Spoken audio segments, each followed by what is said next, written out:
আসসালামু আলাইকুম দর্শক, শুভেচ্ছা নিন। লন্ডন থেকে স্বাগত জানাচ্ছি আমি কাজী আহমেদউদ্দিন মিশন। আসসালামু আলাইকুম প্রিয় দর্শক। শেখ হাসিনা যে আগামী ডিসেম্বরের মধ্যে দেশে ফিরে আসার ঘোষণা দিয়েছেন, তারই ঘোষণার সঙ্গে সঙ্গে বেশ কিছু প্রশ্নের এরই মধ্যে সৃষ্টি হয়েছে।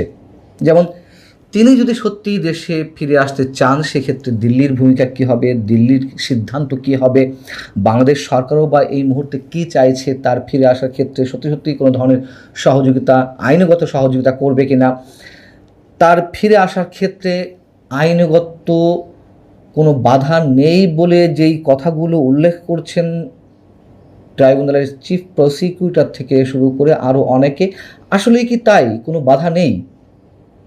এবং বাধা না থাকলে তিনি সত্যি সত্যি দেশে কবে নাগাদ ফিরতে পারেন?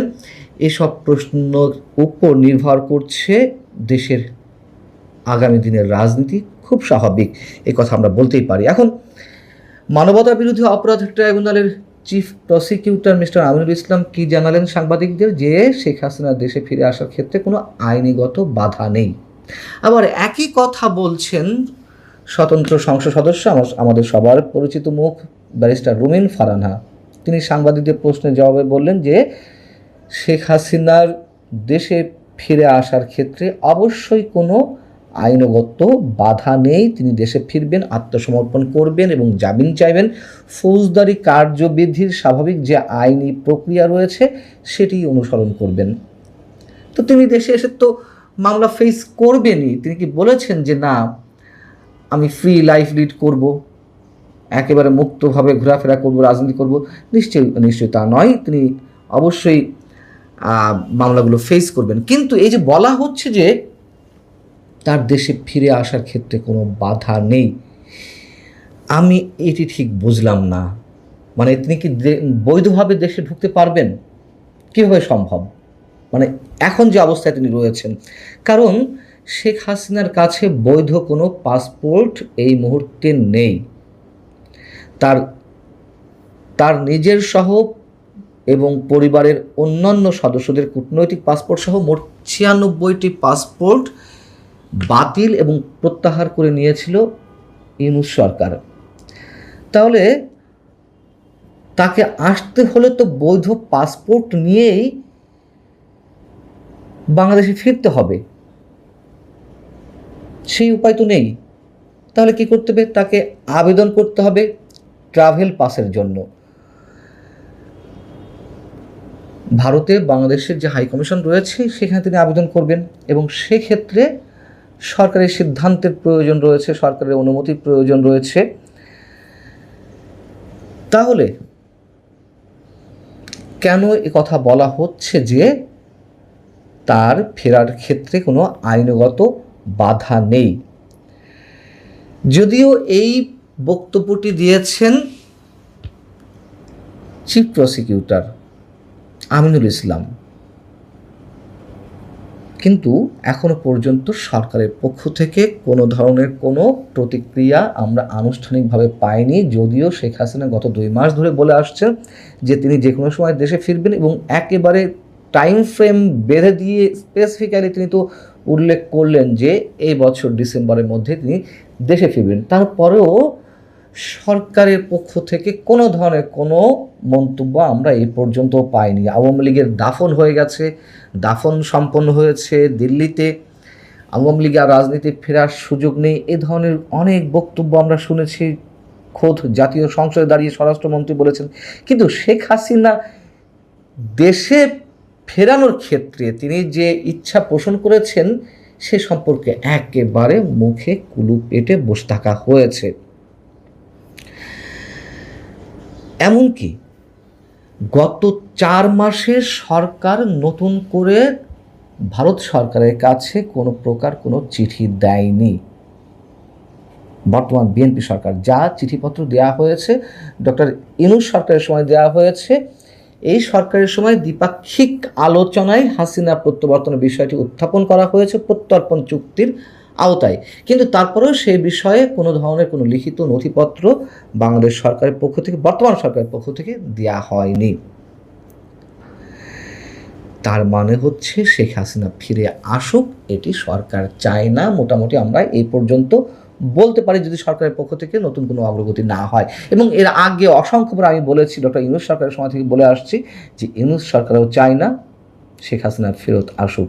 তৎকালীন যে রাজনৈতিক দলগুলো ছিল, মানে বিএনপি বা জামাত ইসলামী, এনসিপি, তারাও চায়নি, এখনও চাইছে না। এখনও জামাত ইসলামী, এনসিপি চাইছে না। মনে করুন যে এনসিপি যে চাইছে না, তার বড় প্রমাণ হচ্ছে তারা অনেক বড় বড় কথা বলছে, শেখ হাসিনা ফিরে আসবে না, সে কি পাগল হয়েছে, সে কি এসে ফাঁসির কাস্টে ঝুলবে নাকি। এগুলো স্রেফ বাগাড়ম্বর। এনসিপি যেভাবে মব ক্রিয়েট করলো আওয়ামী লীগকে নিষিদ্ধ করতে, বঙ্গভবন ঘেরাও করে ডক্টর ইউনূস সরকারের সময়, মব ক্রিয়েট করার তো আমরা কেউ আশাই করি না, কিন্তু সরকারের উপর তো কেউ চাপ প্রয়োগ করেনি এখনো পর্যন্ত যে হ্যাঁ তিনি যখন ফেরত আসতে চাইছেন তাকে ফেরত আনা হোক, দেখি শেখ হাসিনা এখন কি বলেন, তার ট্রাভেল পাসের ব্যবস্থা করা হোক। সরকারের উপর তো এই ধরনের কোনো কিছুই জোর দিয়ে কিছু বলা হয়নি। হিসাব একেবারে ক্লিয়ার। তো ভারতের সিদ্ধান্ত কি হতে পারে? শেখ হাসিনা যদি মানে নিজ থেকে ফিরতেই চান এবং সরকার যদি সে ধরনের কোনো প্রক্রিয়া অবলম্বন করেন তার ফিরে আসার ক্ষেত্রে, ভারত বাধা দেবে না। তার কারণ কি? ভারত বাধা দেবে না এই কারণে, শেখ হাসিনা তো ফিরবেন ভারত সহ আন্তর্জাতিক বিশ্বের আরও বেশ কয়েকটি গুরুত্বপূর্ণ রাষ্ট্রের সমঝোতার মাধ্যমে, এবং তার মাঝে অবশ্যই বাংলাদেশ সরকার থাকবে, এটি একেবারে নিশ্চিত, চোখ বন্ধ করে বলে দেওয়া যায়। তার আরেকটি সিমটম আমি আপনাদেরকে বলি, যেমন চিফ প্রসিকিউটর যেদিন বললেন যে তার ফিরে আসার ক্ষেত্রে কোনো ধরনের কোনো বাধা নেই, সেদিন তিনি বলছেন যে নিয়ম অনুযায়ী 30 দিনের মধ্যে আপিল মামলা করতে হয়। যেহেতু শেখ হাসিনার বিরুদ্ধে মৃত্যুদণ্ডের রায় হয়েছে এবং এই রায়ের 30 দিনের মধ্যে আপিল করার বিধান, কিন্তু শেখ হাসিনার তরফ থেকে তো এই ধরনের কোনো আপিল করা হয়নি। তাই তিনি বলছেন সাবেক প্রধানমন্ত্রী দেশে ফেরার পর এ বিষয়ে আপিল আদালত প্রয়োজনীয় নির্দেশ দেবে। অর্থাৎ তিনি আসার সঙ্গে সঙ্গে যে রায় হয়ে আছে তিনি আপিল করেননি, এই জন্য ধরেই তাকে ফাঁসিতে ঝুলানো হবে তা নয়, তার জন্য আগে থেকেই পথ বাতলে দেওয়া রয়েছে। তিনি বলছেন যে আপিল বিভাগই এ বিষয়ে সিদ্ধান্ত নেবে এবং তিনি দেশে ফিরে আসতে পারলে ভালো হয়। তো ভালো হয় তো ব্যবস্থা নেন। এবং যতটুকু শোনা যাচ্ছে, আমি রেফারেন্স দিয়েই বলি, সাংবাদিক স্বদেশ রায় তার একটি লেখাতে উল্লেখ করেছেন ডিসেম্বর নয়, আগস্ট নয়, শেখ হাসিনা ফিরবেন সেপ্টেম্বরেই। তার সাথে আমার ব্যক্তিগতভাবে কথা হয়েছে, তিনি ইনফরমেশনের ভিত্তিতে নাকি তার লেখাতে এটি উল্লেখ করেছেন। কেন শেখ হাসিনা বলেছেন যে মুক্তিযোদ্ধার নাতিপুতিরা চাকরি না পেয়ে কি রাজাকারের নাতিপুতিরা পাবেন? এই বক্তব্যের জন্য কিন্তু শেখ হাসিনার যাবজ্জীবন হয়েছিল, এখন মৃত্যুদণ্ড চেয়েছে রাষ্ট্রপক্ষ। এসব রাজনৈতিক উদ্দেশ্য প্রণোদিত খেলাধুলার বিচার যে চলবে না সেটা বিএনপি সরকার বুঝতে পারছে। কাজেই তারা চাইছে এই পাসপোর্ট, ট্রাভেল পাস প্রসঙ্গে শেখ হাসিনার আশাটা বিলম্বিত করতে এবং বলটা ভারতের কোর্টে ছেড়ে দিতে, যে ভারত বন্দি বিনিময় চুক্তির মাধ্যমে, প্রত্যর্পণের মাধ্যমে শেখ হাসিনাকে ফেরত পাঠালেই শুধুমাত্র শেখ হাসিনা আসতে পারবেন। শেখ হাসিনা দেশে ফিরে আসবেন, তার চেয়েও বড় যেটা নিয়ে একটা অস্বস্তি, আশঙ্কা তৈরি হয়েছে তারেক রহমান সরকারের ভেতরে, সেটা হচ্ছে যেই আন্তর্জাতিক পক্ষগুলো সরকারের সঙ্গে আলাপ আলোচনা করছে শেখ হাসিনার দেশে ফেরার বিষয়ে বা চাপ প্রয়োগ করছে, তারা এটা পরিষ্কার করে দিয়েছে যে শেখ হাসিনা দেশে ফিরে এলে তাকে আবারও আপিলের সুযোগ দিতে হবে। এমনিতে আন্তর্জাতিক অপরাধ ট্রাইব্যুনালের আইন বলে যে 1 মাসের মধ্যে আপিল করতে হয়, এবং এমন রবও তোলার চেষ্টা করা হয়েছিল যে শেখ হাসিনার আপিলের সময়ও শেষ, কাজেই তিনি এলেই তার মৃত্যুদণ্ড কার্যকর করে দেওয়ার পথ পরিষ্কার করা আছে। কিন্তু কিন্তু এখন আন্তর্জাতিক পক্ষগুলোর চাপে সরকারকে, ট্রাইব্যুনালের চিফ প্রসিকিউটরকে এ কথাটা পরিষ্কারভাবে আন্তর্জাতিক সংবাদ মাধ্যম বিবিসি সহ বিভিন্ন তরফে বলতে হচ্ছে যে শেখ হাসিনা ফিরে এলে তাকে আপিলের সুযোগ দেওয়াটাই একটা স্বাভাবিক প্রক্রিয়া হবে, কারণ এরকম মৃত্যুদণ্ডের আসামির ক্ষেত্রে, এমনকি ট্রাইব্যুনালের আসামির ক্ষেত্রে এ ধরনের ঘটনা ঘটবার আগেও অনেক নজির আছে। শেখ হাসিনা এমন অবস্থায় দেশে ফিরে আসতে চান, তিনি বারবার বলছেন যে ফাঁসির মঞ্চ তৈরি করুক, তিনি আসলেই ফাঁসিও দিয়ে দিতে পারে, জেলেও রাখতে পারে, জেলখানাও প্রস্তুত করুক। কিন্তু সরকারের আশঙ্কার জায়গা হচ্ছে যে শেখ হাসিনা দেশে ফিরলে রাজনৈতিক পরিস্থিতিটা যেভাবে উন্মাতাল হয়ে পড়বে, তাতে তার একটা বিচার প্রক্রিয়া তিনি দেশে থাকা অবস্থায় চালিয়ে নিয়ে যাওয়া সত্যিকার অর্থেই রাজনৈতিকভাবে খুবই মুশকিলের একটা পরিস্থিতিতে ফেলবে তারেক রহমান সরকারকে। সে কারণে তারেক রহমান সরকার, বিএনপি সরকার এই সময়ে শেখ হাসিনার পাসপোর্ট ইস্যুটাকেই আসলে নানাভাবে খেলতে চাইছে। 2025-এর জানুয়ারিতে ইউনূস সরকার শেখ হাসিনার পাসপোর্ট বাতিল করে দিয়েছিলেন। এখন ওই যে সংবাদ মাধ্যমে খবরও বেরিয়েছিল যে শেখ হাসিনা তো একটা ট্রাভেল পাস হলেই আসতে পারেন এবং শেখ হাসিনা ট্রাভেল পাসের আবেদনও করবেন।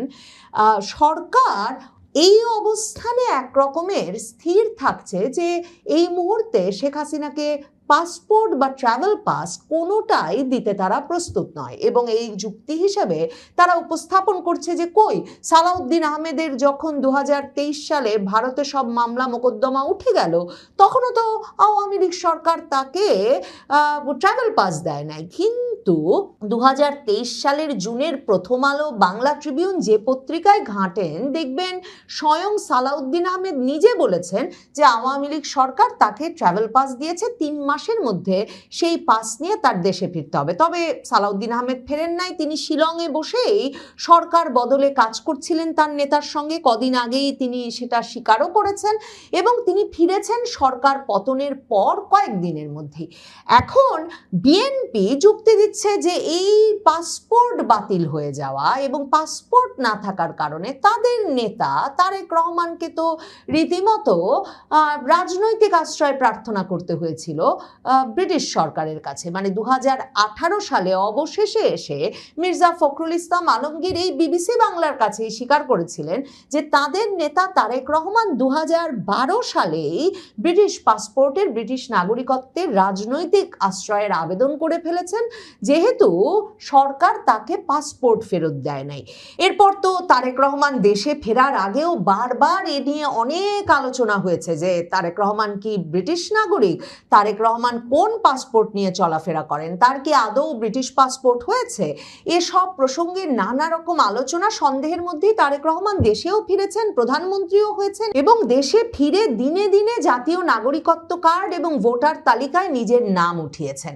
কাজেই পরিস্থিতি অনুকূল হয়ে গেলে পাসপোর্ট, ট্রাভেল পাস কোনোটাই যেমন বিষয় নয়, তেমনি সরকার তার হাতে শেখ হাসিনার আশাটা পিছিয়ে দেওয়ার কি কি প্রক্রিয়া আছে সেটা যখন ভাবছে, তখন তার কাছে পাসপোর্টটাকেই সবচেয়ে উপযুক্ত একটা কৌশল বলে আপাতত মনে হচ্ছে। বিবিসি বাংলা একটা সংবাদ বিশ্লেষণ ছেপেছে, যেখানে তারা লিখছে শেখ হাসিনা দেশে ফিরলে কি হবে। কারণ গত কিছুদিন ধরে বারবার পত্রপত্রিকায় এই যে আন্তর্জাতিক অপরাধ ট্রাইব্যুনালের চিফ প্রসিকিউটর, বিএনপির ঘনিষ্ঠ আইনজীবী, বিএনপির রাজনীতির সঙ্গে ঘনিষ্ঠভাবে জড়িত এই আমিনুল ইসলাম, চিফ প্রসিকিউটর, তিনি পরিষ্কারভাবেই বলছেন যে শেখ হাসিনার দেশে আসতে আইনগত কোনো বাধা নেই। তিনি বলেছেন যে আইনের দৃষ্টিতে শেখ হাসিনা পলাতক এবং তিনি কোন দেশে আছেন সেটা আনুষ্ঠানিকভাবে ট্রাইব্যুনাল জানে না, তবে বিভিন্ন মাধ্যমে তারা শেখ হাসিনা ভারতে অবস্থান করছেন বলে জানতে পারেন। ভারতের সাথে আমাদের এক্সট্রাডিশন ট্রিটি আছে, বিবিসি বাংলাকে চিফ প্রসিকিউটর আমিনুল ইসলাম এই বিএনপি নেতা বলছেন, এবং তিনি বলছেন বন্দি বিনিময় চুক্তির আওতায় তাকে আনার সুযোগ আছে, অথবা তিনি নিজেও আসতে পারেন। কিন্তু তিনি নিজে আসতে হলে তার হাতে পাসপোর্ট বা ট্রাভেল পাস থাকতে হবে। বিএনপি আসলে চাইছে যে ওই এক্সট্রাডিশন ট্রিটি বা বন্দি বিনিময় চুক্তির মাধ্যমেই ভারত তাকে পাঠানোর সিদ্ধান্ত নিক, এবং বিএনপি জানে এই চিফ প্রসিকিউটর আমিনুল ইসলামও জানেন যে ভারতের পক্ষে মৃত্যুদণ্ডের আসামি এবং ভারত যাকে একটা রাজনৈতিক উদ্দেশ্য প্রণোদিত মামলা বলে জানে এবং এমনকি ব্রিটেনের শীর্ষস্থানীয় 10 জন আইনজীবী শেখ হাসিনার মামলার রায় নভেম্বরে হওয়ার পর চিঠি দিয়ে ট্রাইব্যুনালকে এই রায়কে একটা সাজানো রাজনৈতিক উদ্দেশ্য প্রণোদিত এবং অন্যায্য রায় হিসেবে অভিহিত করেছে। সেই রায়ের ভিত্তিতে যে ভারত সরকার বন্দি বিনিময় চুক্তি করে মৃত্যুদণ্ডের আসামি শেখ হাসিনাকে এমন একটা রাজনৈতিক পরিস্থিতিতে তার দেশে ফেরত পাঠাবে না, সেটা বিএনপি সরকার খুব ভালো করে জানে। কাজেই বিএনপি চাইছে যা ঘটার সেটা ওই পাসপোর্ট, ট্রাভেল পাস এসব জটিলতায় ঘটুক এবং অনেকটা সময় বরং পার হয়ে যাক, শেখ হাসিনা দেশে না আসা পর্যন্ত একটা নিশ্চিন্ত সময় তারা কাটাতে পারুক। মানে এই বছরের মধ্যেই যে তিনি ফিরে যাবেন বলছেন, এটা যাতে ঘটতে না পারে তার নানা রকম পথ আবিষ্কারের চেষ্টা করছে এই বিএনপি সরকার। দেখেন কি অদ্ভুত, চিফ প্রসিকিউটর আমিনুল ইসলাম বলছেন তিনি কোন দেশে আছেন সেটা নাকি আনুষ্ঠানিকভাবে ট্রাইব্যুনাল জানে না, অথচ বাংলাদেশের সেনা বিমানে করে শেখ হাসিনা সেনা কর্মকর্তাদের প্রহরায় ভারত গেছেন এবং ভারত সরকারের সঙ্গে বাংলাদেশের সরকারের একেবারে উচ্চ পর্যায়ের বাংলাদেশের সামরিক বাহিনীর শীর্ষ পর্যায়ের ব্যক্তিদের আলাপ আলোচনায় ভারত সেই সেনা বিমান ঢুকবার জন্য পথও খুলে দিয়েছে এবং একটা সামরিক ঘাঁটিতে গিয়ে শেখ হাসিনাকে নিয়ে যাওয়া বিমানটা নেমেছে। মানে এমনভাবে রাষ্ট্রীয় প্রহরায় তাকে ভারত নিয়ে যাওয়া হয়েছে, কিন্তু এই রাষ্ট্রের একটা ট্রাইব্যুনাল বলছে আনুষ্ঠানিকভাবে তিনি কোথায় আছেন সেটাও নাকি তারা জানে না। কিন্তু সবচেয়ে ইন্টারেস্টিং হচ্ছে যে তারেক রহমানের অতি ঘনিষ্ঠ ডাক্তার জাহিদুর রহমান তথ্য উপদেষ্টা, তিনি যেমন শেখ হাসিনা দেশে ফিরবেন ঘোষণা দেওয়ার পরপরই ঘোষণা দিয়েছিলেন যে শেখ হাসিনা দেশে ফিরলে তার প্রতিও ইনসাফ করবে বিএনপি সরকার, তার বিচার হয়ে গেছে, কিন্তু তিনি আসলে আবারও নিজেকে ডিফেন্ড করার সুযোগ পাবেন। এবং তখনই প্রশ্ন করেছিলাম যে আপিলের সময়সীমা চলে গেছে, তার মানে কি আবার একটা পুনর্বিচার প্রক্রিয়ার প্রসঙ্গ আসছে, আপিল করবার সুযোগের প্রসঙ্গ আসছে? কারণ ওই যে ব্রিটিশ আইনজীবীরা কিংবা শেখ হাসিনার রায়ের পর হিউম্যান রাইটস ওয়াচ সহ যে মানবাধিকার সংগঠনগুলো উদ্বেগ জানিয়েছিল, তারা প্রত্যেকেই বলেছিল এই যে আসামির অনুপস্থিতিতে একটি আদালত এত দ্রুততার সাথে সর্বোচ্চ শাস্তি মৃত্যুদণ্ড দিয়ে দিয়েছে শেখ হাসিনাকে, সেটাকে তারা অন্যায্য এবং আন্তর্জাতিক আইনের রায়ের পরিপন্থী বলে মনে করে। কাজেই তারেক রহমান সরকার জানে, বিএনপি সরকার জানে এখন শেখ হাসিনা ফিরলে তাদেরকে ইনসাফ করতেই হবে, মানে আপিলের সুযোগ দিতেই হবে, এবং আপিলের সুযোগ দিলে যেসব কারণে যাবজ্জীবন দিয়ে দেওয়া হয়েছে, এখন আবার এই আমিনুল ইসলাম চিফ প্রসিকিউটর তার নেতৃত্বে রাষ্ট্রপক্ষ আবার আপিল করেছে যে কেন শেখ হাসিনা বলেছেন যে মুক্তিযোদ্ধার নাতিপুতিরা চাকরি না পেয়ে কি রাজাকারের নাতিপুতিরা পাবেন, এই বক্তব্যের জন্যও কিন্তু শেখ হাসিনার যাবজ্জীবন হয়েছিল, এখন মৃত্যুদণ্ড চেয়েছে রাষ্ট্রপক্ষ।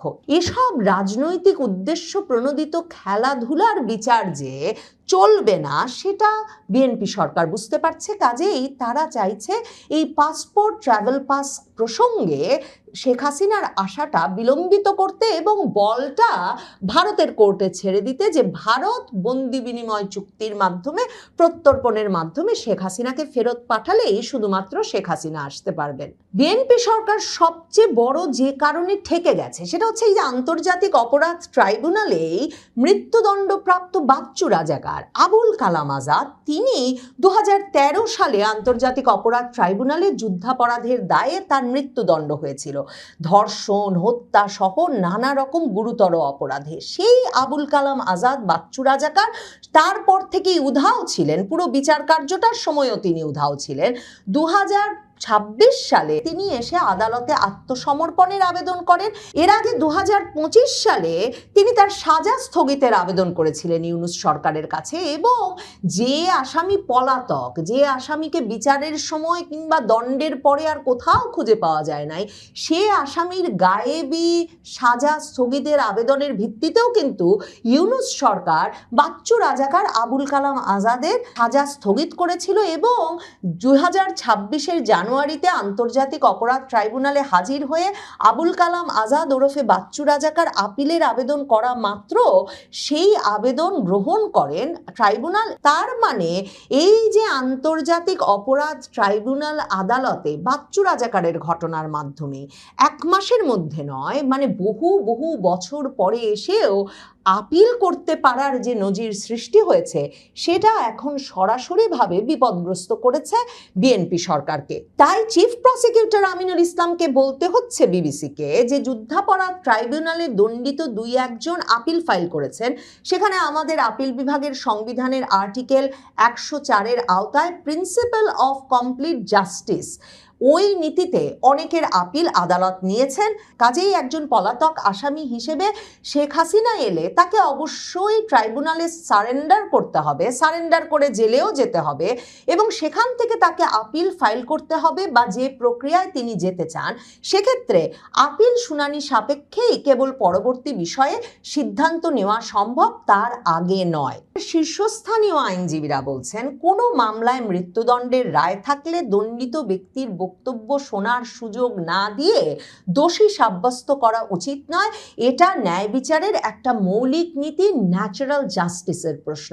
এই প্রশ্নটাই কিন্তু amnesty international, human rights watch থেকে শুরু করে ব্রিটেনের শীর্ষস্থানীয় আইনজীবীরা আন্তর্জাতিক অপরাধ ট্রাইব্যুনালের কাছেও তুলে রেখেছে। কিন্তু তাতেই কি শেখ হাসিনার দেশে ফেরার পথে সব বাধা দূর হয়ে গেছে? বিবিসি বাংলাকে সুপ্রিম কোর্টের সিনিয়র আইনজীবী মনজিল মোর্শেদ মনে করিয়ে দিয়েছেন যে আমি মনে করি তার দেশে আসতে বাধা আছে। বাধা হলো পাসপোর্ট। উনি যখন গেছেন তখন ওনার কাছে রেড পাসপোর্ট ছিল, কিন্তু সরকার সেই রেড পাসপোর্ট বাতিল করে দিয়েছে। এখন ওনার কাছে কোনো ভ্যালিড পাসপোর্ট নাই। বিএনপি সরকার এই পাসপোর্ট ইস্যুটা নিয়েই শেখ হাসিনার দেশে ফেরা যতটা সম্ভব বিলম্বিত করতে চাইছে।